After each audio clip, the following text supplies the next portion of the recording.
Good morning friends. आज हम लोग जानेंगे परमिट टू वर्क में क्या क्या कंटेंट होता है।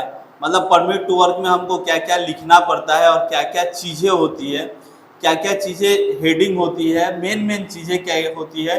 ये बहुत सारा क्वेश्चन आया, कोई पूछा है कि हेडिंग क्या होता है, कोई पूछा परमिट में होता क्या है। तो इसके लिए आज परमिट में क्या क्या चीज़ें होती है उसके ऊपर हम लोग चर्चा करेंगे, देखेंगे क्या क्या होता है। तो a permit to work from typical content these items, जैसे the work to be done, मतलब जो आज काम किया जाने वाला है, मतलब कि उस परमिट के अनुसार जो हम काम करने वाले हैं वो उस परमिट पे होना चाहिए। उसके बाद the equipment to be done, मतलब कि जो इक्विपमेंट यूज होने वाला है, जो उस काम में यूज होने वाला है। सबसे पहले हम क्या किए कि सबसे पहले हमने अपने काम का डिस्क्रिप्शन लिखा। उसके बाद हमने क्या किया कि जो इक्विपमेंट यूज होने वाला है उस इक्विपमेंट का नाम लिखते हैं। उसके बाद पर्सनल इन्वॉल्व, मतलब जो व्यक्ति उस काम में शामिल होंगे उनका डिटेल होना चाहिए, मतलब कि कौन कौन से लोग उस जॉब को परफॉर्म करेंगे, कौन कौन से लोग उस जॉब को करेंगे, वो लोग शामिल होने चाहिए। उसके बाद हैजार्ड आइडेंटिफिकेशन, उस जॉब से जुड़े जितने भी खतरे हैं उसका पहचान होना चाहिए और वो उस परमिट में शामिल होना चाहिए, लिखा हुआ होना चाहिए। उसके बाद है precaution to be taken when performing the task.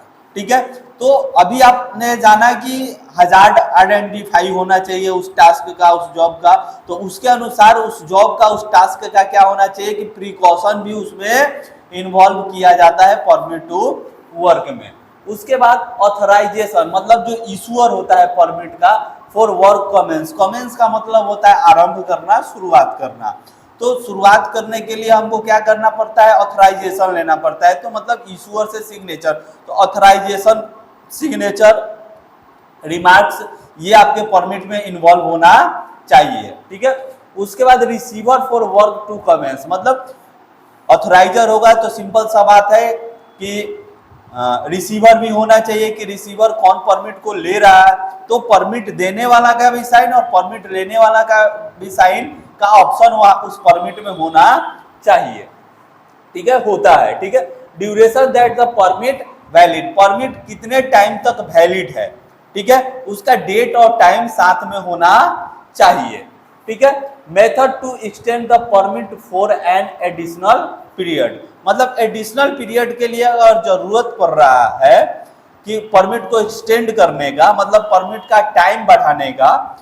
ठीक है, मतलब कि जो आप काम करते हैं तो क्या होता है कि जो टाइम पीरियड रहता है परमिट का, उसमें आपका टाइम में काम खत्म नहीं होता है। तो उस कंडीशन में क्या होता है कि आप क्या करते हैं कि उस परमिट को एक्सटेंड करवाते हैं, तो एक्सटेंशन का ऑप्शन आपके परमिट में होना चाहिए। उसके बाद वर्क कंप्लीट या क्लोजर एंड कैंसलेशन ऑप्शन होता है, मतलब जैसे आपका वर्क कंप्लीट हो जाता है तो आप क्या कर देते हैं, परमिट क्लोज करवा देते हैं, परमिट क्लोजर का ऑप्शन होता है। उसके बाद आपका परमिट कैंसलेशन का ऑप्शन आपके परमिट में होता है।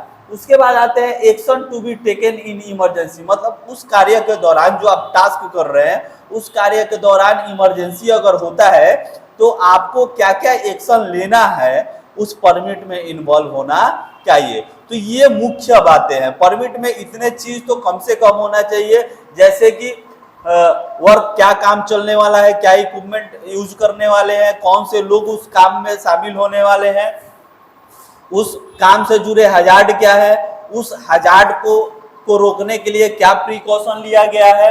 ठीक है, उस काम को ऑथराइज किसने किया है, उस काम को करने के लिए साइन किसको किया गया है, मतलब रिसीवर कौन है। उसके बाद परमिट का ड्यूरेशन टाइम कितना है, वैलिड टाइम कितना है, डेट क्या है, ये होना चाहिए। अगर एक्सटेंशन करवाने का जरूरत पड़े तो एक्सटेंशन का ऑप्शन होना चाहिए। उसके बाद वर्क कंप्लीशन या क्लोजर या कैंसिलेशन का ऑप्शन होना चाहिए। उसके बाद इमरजेंसी के दौरान, काम के दौरान अगर कोई इमरजेंसी होता है तो क्या एक्शन ले, ये आपके परमिट में होना चाहिए। इसके बाद भी बहुत सारे ऑप्शन होते हैं, तो वो according to company, according to organisation या अकॉर्डिंग टू फैक्ट्री आप बोल सकते हैं, वो अपने अनुसार और भी बहुत सारे चीज डाल सकते हैं। जैसे पीपीई प्रोवाइड कर रहे हैं तो इस जॉब के लिए क्या पीपीई प्रोवाइड करना है, वो सारे भी ऑप्शन में आ सकते हैं। तो ऐसे बहुत सारे चीज है कि ऑप्शन में आ सकते हैं। ये क्या है, ये बहुत जरूरी चीज है कि एक परमिट में इतने सारे कंटेंट होते हैं और होने भी चाहिए। उम्मीद करते हैं कि आपको ये चीज समझ में आया होगा। Thank you, have a nice day. आगे आपको और भी सेफ्टी रिलेटेड वीडियो मिलेंगे। पिछले वीडियो में आपने जाना परमिट क्या होता है, परमिट के टाइप क्या होते हैं, और इस वीडियो में जाना कि परमिट में क्या क्या चीज होता है और क्या क्या चीज होने चाहिए। तो thank you, have a nice day.